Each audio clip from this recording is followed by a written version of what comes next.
오늘 하나님께서 우리에게 주신 말씀은 신약 성경 누가복음 9장 37절에서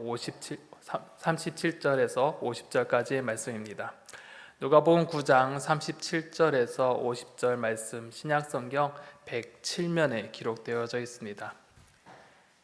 이 시간 누가복음 9장 37절에서 50절까지의 말씀, 이 시간 저와 여러분들이 한 절씩 교독하도록 하겠습니다. 이틀날 산에서 내려오시니 큰 무리가 맞을세. 무리 중에 한 사람이 소리질러 이르되 선생님, 청컨대 내 아들을 돌보아 주옵소서. 이는 내 외아들이니이다. 귀신이 그를 잡아 갑자기 부르짖게 하고 경련을 일으켜 거품을 흘리게 하며 몹시 상하게 하고야 겨우 떠나가니라. 당신의 제자들에게 내쫓아 주기를 구하였으나 그들이 능히 못하더이다. 예수께서 대답하여 이르시되 믿음이 없고 패역한 세대여, 내가 얼마나 너희와 함께 있으며 너희에게 참으리요. 내 아들을 이리로 데리고 오라 하시니 올 때에 귀신이 그를 거꾸러뜨리고 심한 경련을 일으키게 하는지라. 예수께서 더러운 귀신을 꾸짖으시고 아이를 낫게 하사 그 아버지에게 도로 주시니 사람들이 다 하나님의 위엄에 놀라니라. 그들이 다 그 행하시는 모든 일을 놀랍게 여길세 예수께서 제자들에게 이르시되 이 말을 너희 귀에 담아두라.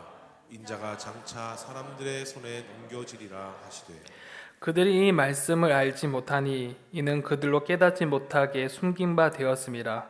또 그들은 이 말씀을 묻기도 두려워하더라. 제자 중에 누가 크냐 하는 변론이 일어나니 예수께서 그 마음에 변론하는 것을 아시고 어린 아이 하나를 데려다가 자기 곁에 세우시고 그들에게 이르시되 누구든지 내 이름으로 이런 어린아이를 영접하면 곧 나를 영접함이요 또 누구든지 나를 영접하면 곧 나를 보내신 이를 영접함이라. 너희 모든 사람 중에 가장 작은 그가 큰 자니라.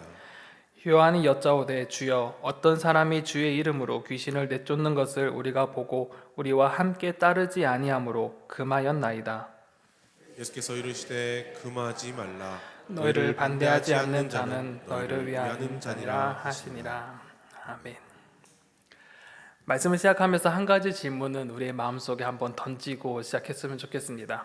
사랑하는 여러분, 여러분은 예수님의 제자입니까? 여러분 정말 예수님의 제자이십니까? 우리는 예수님을 쫓아간다라고 늘 말합니다. 그리고 예배 자리도 열심히 나오고 오늘처럼 찬양도 열심히 합니다. 우리의 삶 속에 찬양이 넘치고 기도가 넘치고 언제나 예배의 삶이 넘쳐납니다. 그런데 정말 예수님을 내 마음의 중심에 두고 따르고 있을까요?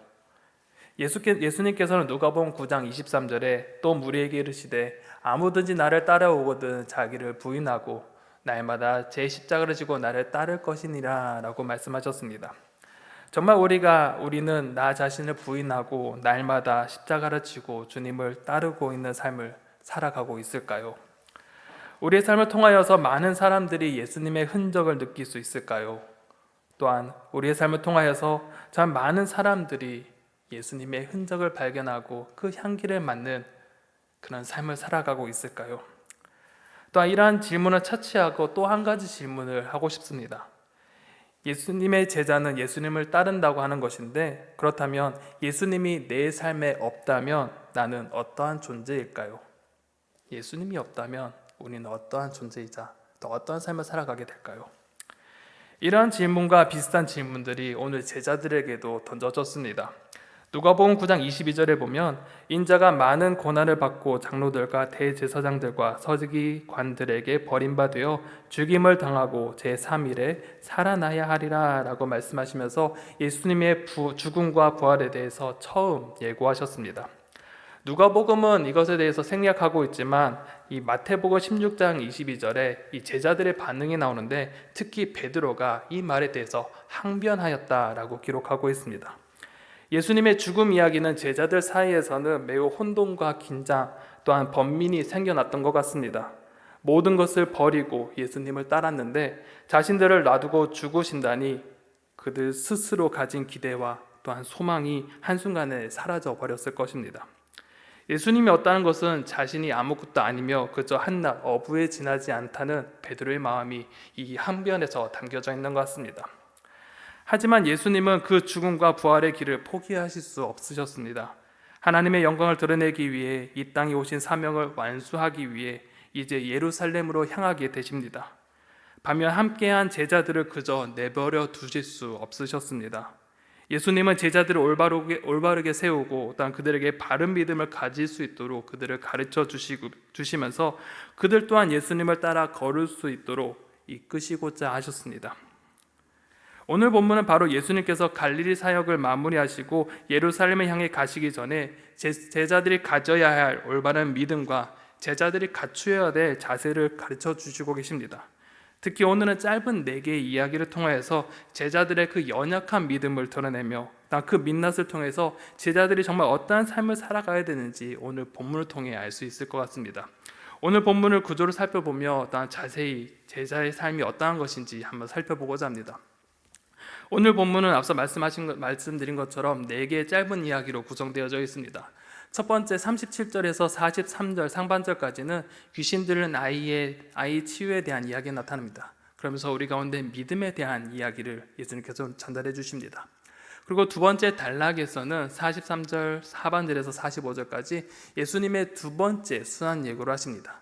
이것을 통해 우리가 하나님을 어떻게 인식할 것인가 라는 질문을 던져줍니다. 그리고 세 번째 단락에서는 46절, 48절에서 누가 큰 자인가 라는 질문을 통하여서 우리가 제자로서 겸손한 삶을 살아야 될 것에 대해서 말씀해 주십니다.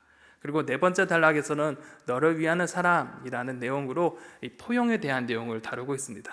이제 이 4가지 이야기를 통해서 우리가 정말 제자로 어떤 삶을 살아가야 될지, 우리가 어떠한 삶의 자세를 가져야 될지 자세히 한번 살펴보도록 하겠습니다. 첫 번째 내용입니다. 첫 번째 귀신 들린 아이의 치유에 대한 이야기가 나옵니다. 첫 번째 제자들에게 필요한 덕목은 단연 믿음입니다. 37절에 보면 예수님과 제자 베드로와 요한, 야고보가 이 변화산 사건 이후 이틀날 산에서 내려온다라고 기록하고 있습니다. 이 변화산 사건 이후에 변화산에 올라가신 후에 이틀에 내려오니 많은 사람들이 예수님과 제자를 반겨 맞이하였습니다.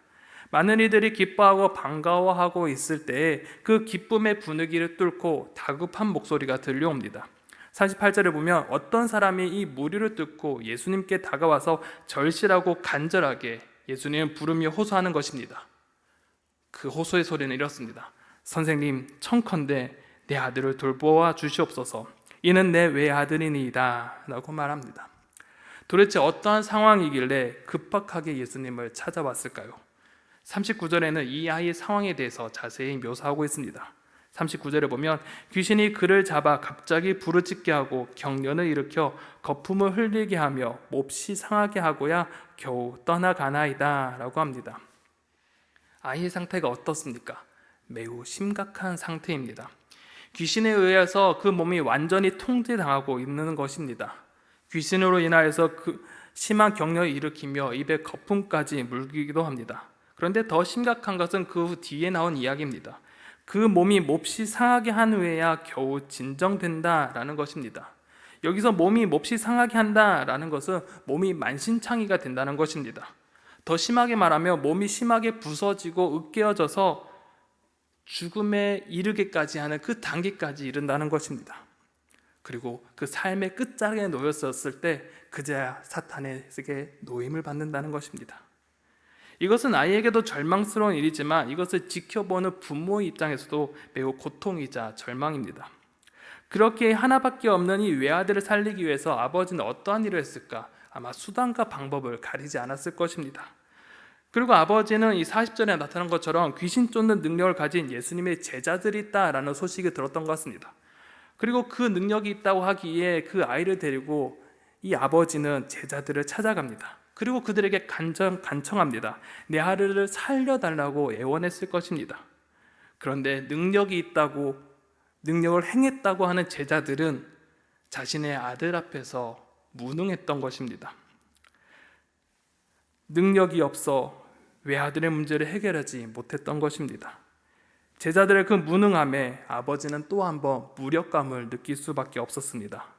더 절망스러운 것은 이 병행 본문인 마가복음 9장에 보면 서기관들이 나타납니다. 이 서기관들이 여기에 모인 서기관들이 이 아들의 상을 보면서 엉뚱한 신학적 논쟁만을 벌이고 있다는 것입니다. 얘는 왜 이렇게 됐는지, 도대체 얘는 왜 이런 현상이 일어났는지 그저 도움을 주기는커녕 그저 논쟁만 벌이고 있다는 것입니다. 누구도 도와줄 수 없는 상황, 능력이 있다 하나 무능한 그 현실 속에 아버지는 좌절할 수밖에 없었습니다. 하지만 이 마지막 희망이 그 속에 솟아나기 시작했습니다. 바로 예수님이 있다는 것입니다. 그래서 그 마지막 한낮의 그 실낮 같은 희망을 가지고 예수님 앞에 나아갑니다.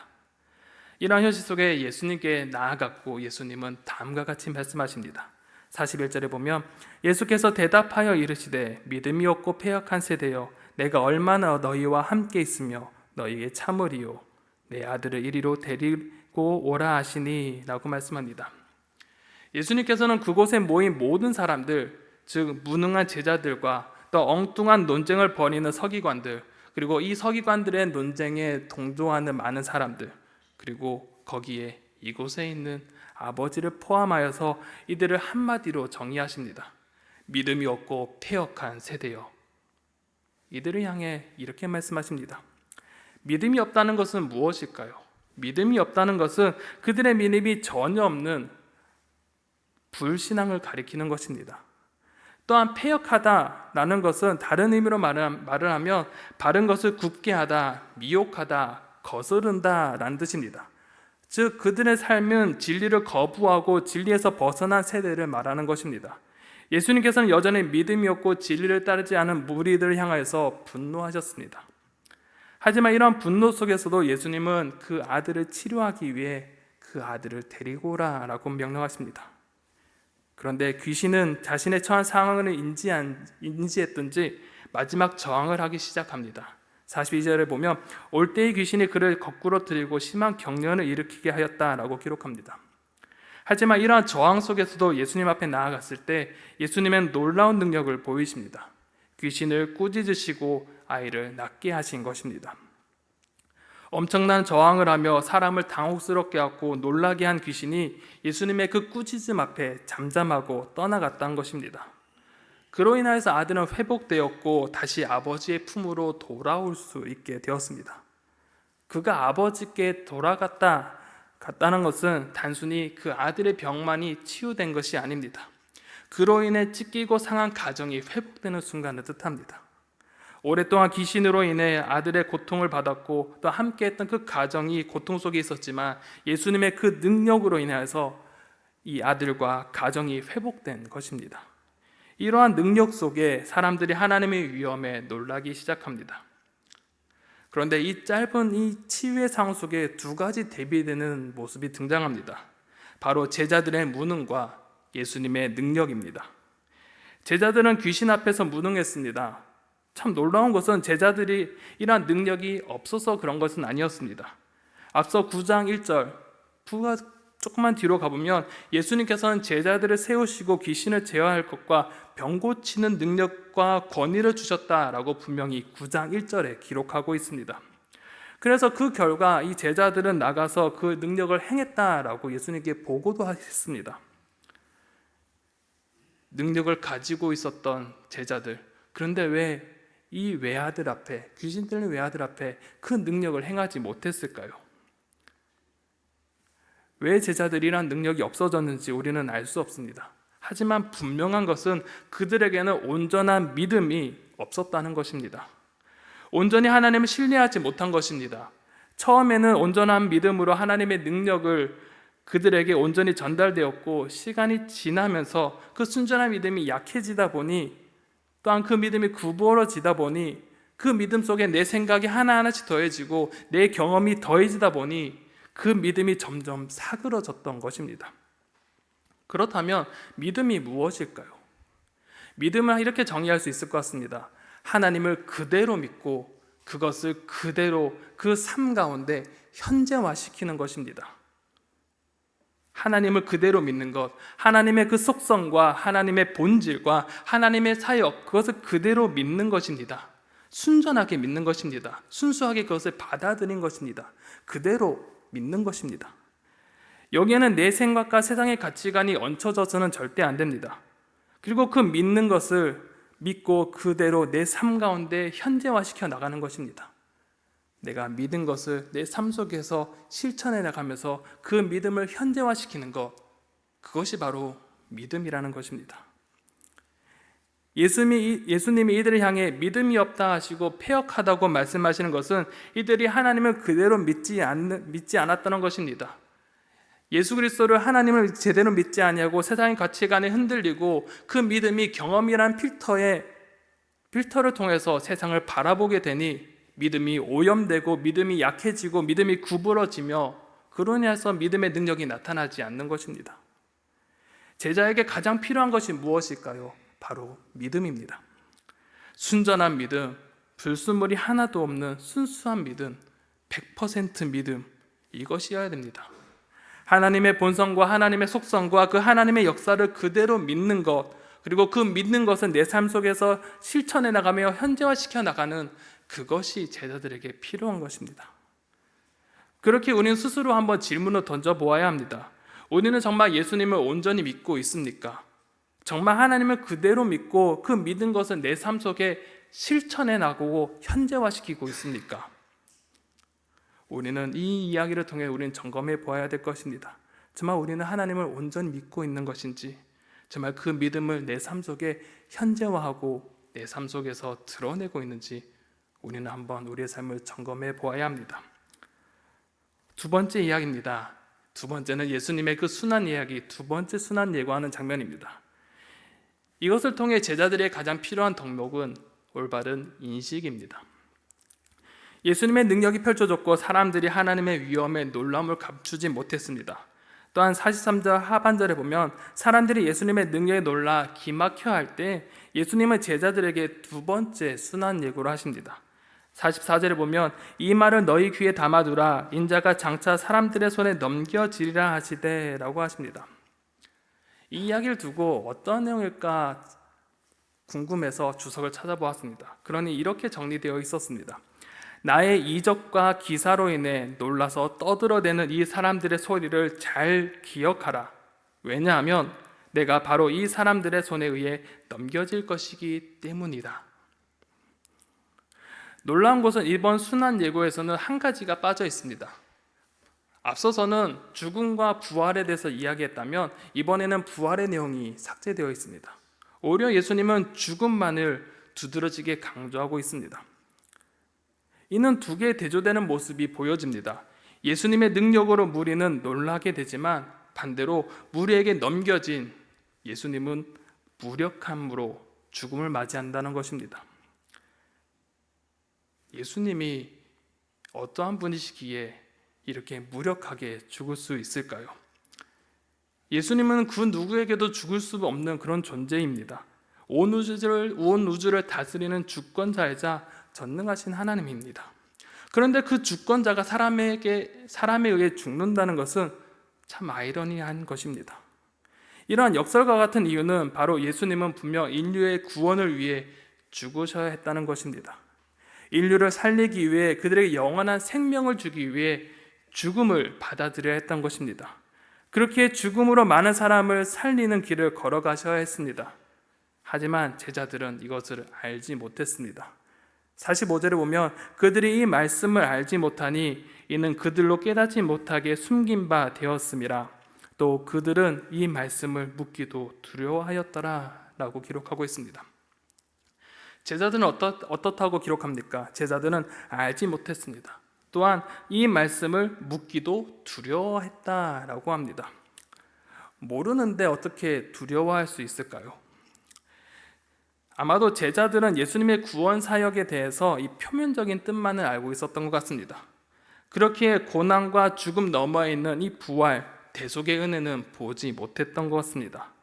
더군다나 그들의 인식 속에는 여전히 정치적 메시아라고 예수님을 이해했습니다.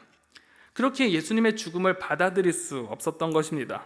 결국 제자들은 여전히 무지했고 예수님을 잘못 인식했고 예수님을 오해했던 것입니다. 그런데 이러한 불신앙 속에서 하나님은 자신의 뜻을 숨긴 바 되었다라고 말씀합니다. 이는 제자들의 영적 무지를 나타낸 것인 것과 동시에 하나님께서 숨겼지만 그들의 눈과 마음을 열어 깨닫게 하실 때가 있다는 뜻이기도 합니다. 이를 통해 우리는 제자에게 필요한 것이 바로 하나님에 대한 올바른 인식이 필요하다는 것을 볼 수 있습니다. 이 땅의 불신과 무지, 하나님의 또한 고의적인 숨김이 뒤섞여 있는 것을 우리는 현실 속에서 발견할 수 있습니다.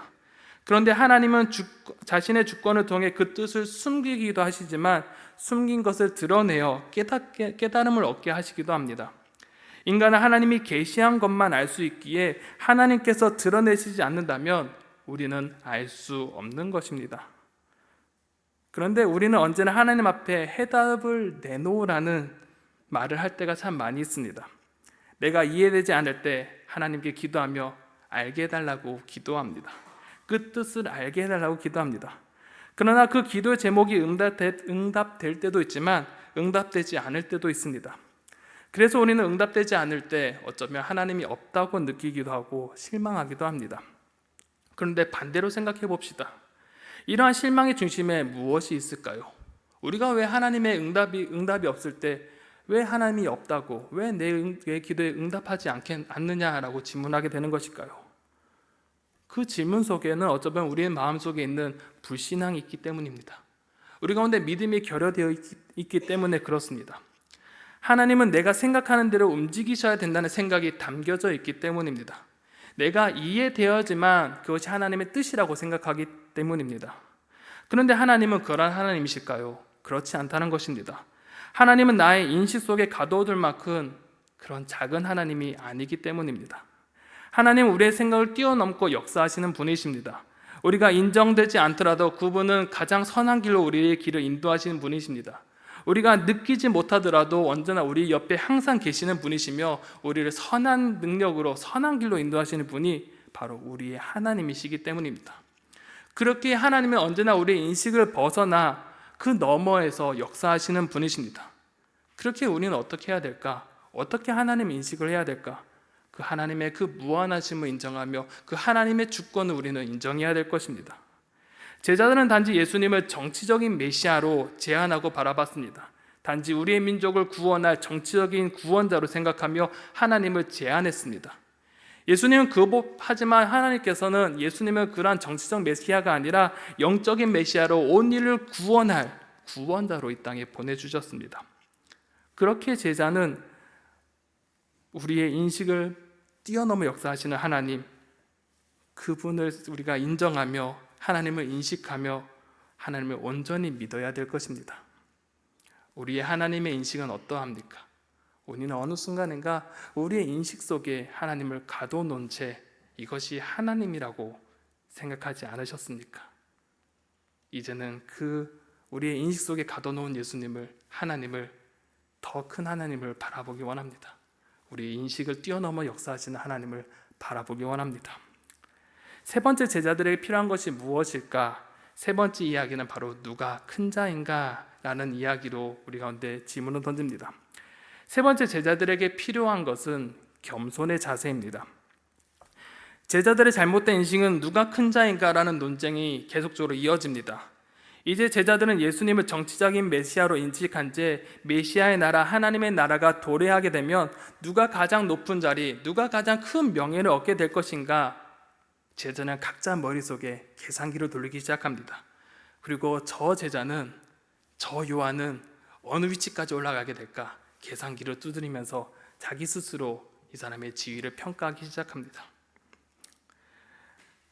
드러나지 않았던 이들 속의 갈등들, 생각들, 계산들, 누군가는 분명 예수님께서 메시아로서 하나님 나라가 도래할 때 내가 또 예수님과 가까워졌으니 내가 조금 더 큰 자가 되지 않을까, 그런 판단들, 그들 속의 마음 속에 그의 심적으로 여러 생각들이 혼돈 속에 여러 생각들이 오고 갔을 것입니다. 그리고 이것이 드러나지 않은 채 제자들 사이에 팽팽한 긴장감 속에 있었을 것입니다. 그리고 그 팽팽한 긴장감이 드디어 드러나기 시작했습니다. 46절에 보면 제자들 사이에서 누가 가장 크냐 하는 것으로 말다툼이 일어났다고 기록하고 있습니다. 그래서 47절에 보면 예수님께서 그들의 마음속의 생각을 아셨습니다. 그들이 어떠한 생각, 어떠한 감정, 긴장감과 어떠한 계산을 하고 있는지, 왜 그런 생각을 하셨는지 예수님은 그들의 마음속 그 생각을 하셨던 것입니다. 그래서 어린아이 하나를 데리고 자기 곁에 세우셨습니다. 의도적으로 어린아이를 예수님의 곁에 데리고 왔습니다. 이는 예수님께서 제자들과 예수님 사이에 아이를 의도적으로 세우신 것입니다. 제자들은 누가 예수님 가까이 있는가, 누가 더 예수님의 오른팔인가, 누가 예수님의 가장 가까운 제자인가 라고 다투는 사이 예수님은 가장 가까운 곁에 어린아이를 세우신 것입니다. 그리고 제자들이 큰 자 논쟁을 할 때 어떠한 사람이 큰 자인지 다음과 같이 말씀하십니다. 우리 48절을 함께 읽어볼까요? 함께 읽어보겠습니다. 시작. 그들에게 이르시되 누구든지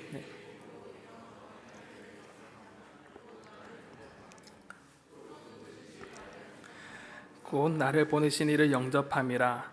너희 모든 사람 중에 가장 작은 그가 큰 자니라. 아멘. 당시 어린아이는 어떠한 존재였을까요? 지금이야 우리 어린아이를 보며 매우 대접받는 존재입니다. 우리의 가장 귀여운 산이가 청년부에 딱 들어오면 어떻게 하죠? 모든 이목이 집중되어집니다. 그리고 산이를 떠받듭니다. 대접합니다. 그것처럼 지금과 같은 이런 어린이에 대접하는 모습이 그때도 있었을까요? 전혀 그렇지 않다는 것입니다. 어린이는 말 그대로 그 당시에 찬밥 신세였습니다. 당시 어린이는 섬김의 대상이 아니었습니다. 사회 계층으로 볼 때 가장 밑바닥에 있는 존재였고 차별과 천대를 받는 대상이었습니다. 세상에서 가장 미천하고 연약한 자, 이 어린아이. 그런데 이 어린아이를 예수님께서 영접하는 것, 환대하라는 것입니다.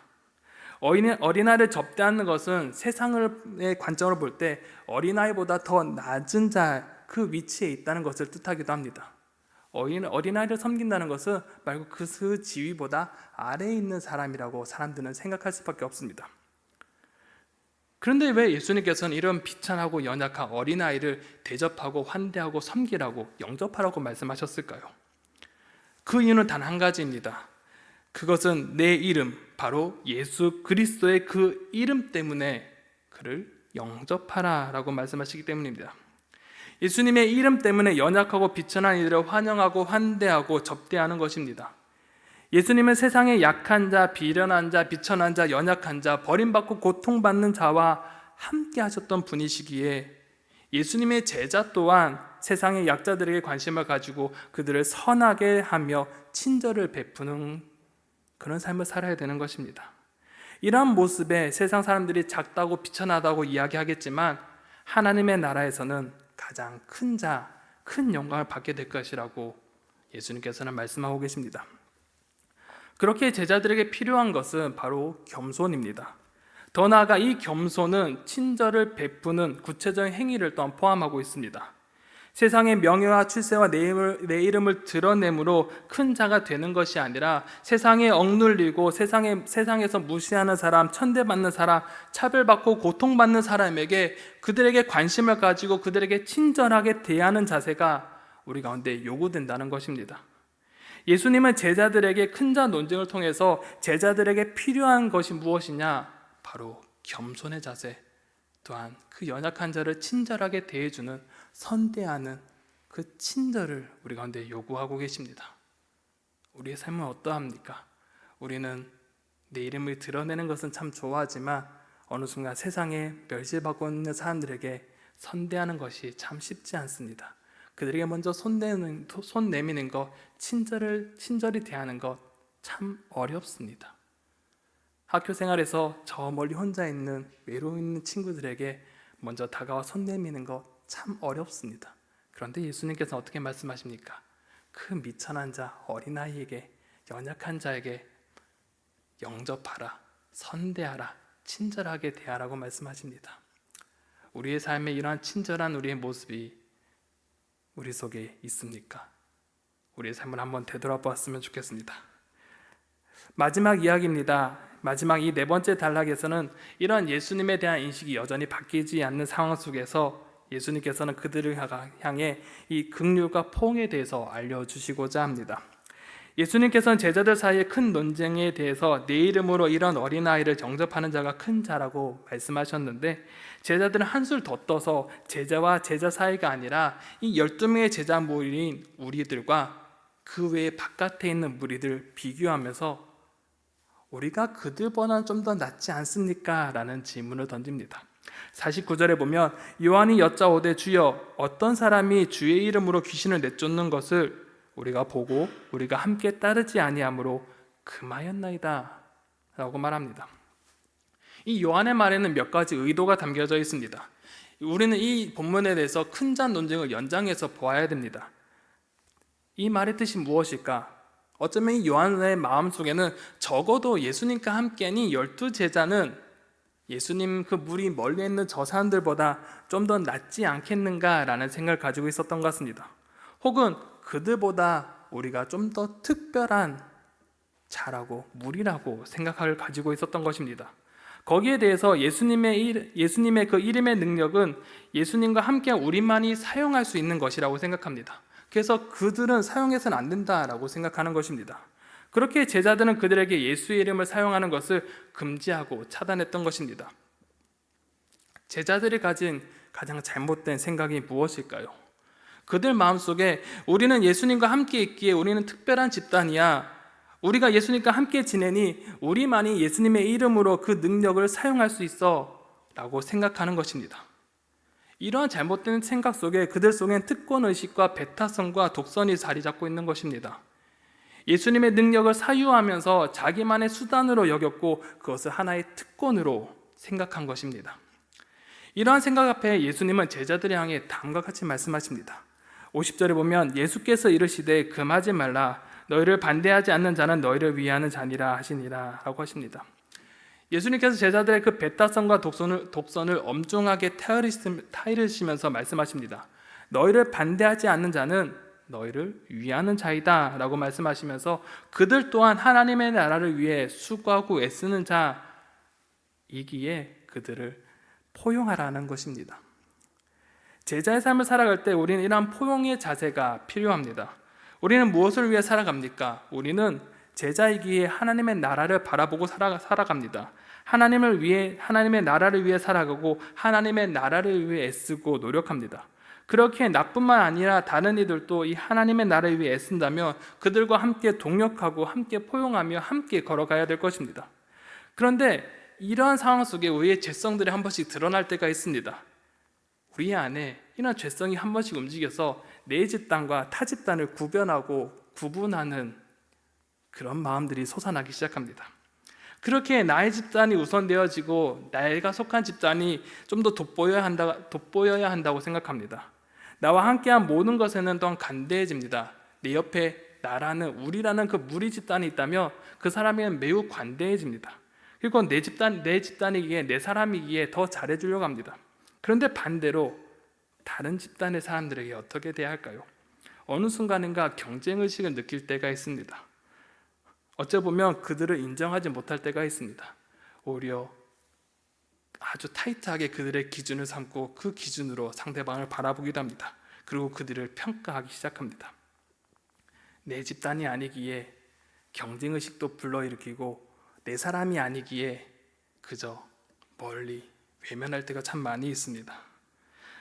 그런데 이러한 마음을 잘 들여다보면 우리 안에 이러한 마음이 있는 것 같습니다. 예수님이 지적하신 독선과 배타성, 어쩌면 특권의식이 우리 속에 자리 잡고 있습니다. 그렇게 우리는 예수님 말씀과 같이 함께 애쓰고 수고하는 이들이라면 포용하고 함께 나가야 될 것입니다. 특히나 우리는 예수 안에 한 가족이기 때문에 서로 사랑하고 서로 도와주고 포용하는 자세를 가져야 할 것입니다. 우리 마음속에 혹은 우리 성도님들 안에 여러 무리가 있습니다. 친한 사람들끼리 뭉칠 수밖에 없는 것이 사람의 모습이자 여러 집단의 동일한 모습입니다. 그런데 그 무리가 서로를 함께 세워주고 함께 나가지 않는다면 정말 그것은 예수님이 원하지 않는 모습일 거라 생각되어집니다. 혹여나 우리 가운데 이런 포용의 자세가 없다면 다시 한번 더 예수님께서 말씀하신 이 포용을 묵상하면서 서로를 인정하며 함께 동역하며 함께 품으며 사랑하는 우리 성도님들이 되었으면 좋겠습니다. 사랑하는 성도 여러분, 이제 말씀을 정리하고자 합니다. 예수님께서는 제자들의 연약한 부분을 사용하셔서 제자들의 삶이 어떠한 삶인지, 어떠한 삶을 살아야 되는지 알려주십니다. 제자들의 불신앙과 믿음 없음을 책망하시면서 온전한 믿음을 강조하십니다. 그리고 제자들이 예수님을 정치적인 메시아로 제안할 때 예수님은 순한 예고를 통해서 우리의 한계를 뛰어넘어 역사하시는 하나님을 알게 하셨습니다. 더 나아가 제자들이 서로 큰 자라고 변론하며 특권의식을 가질 때에 겸손한 자세로 친절한 행동을 말씀하셨고 포용적인 자세를 우리에게 가르쳐 주셨습니다.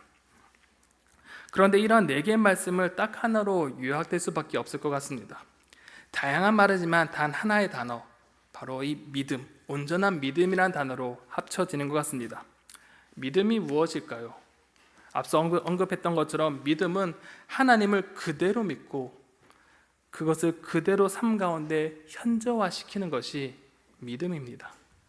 하나님의 속성과 하나님의 사역과 하나님의 그 본질을 그대로 믿는 것, 그리고 그 믿는 것으로 멈추는 것이 아니라 그 믿는 것을 그대로 내 삶 속에 실천해 나가는 것, 현재화시키는 것이 바로 믿음입니다.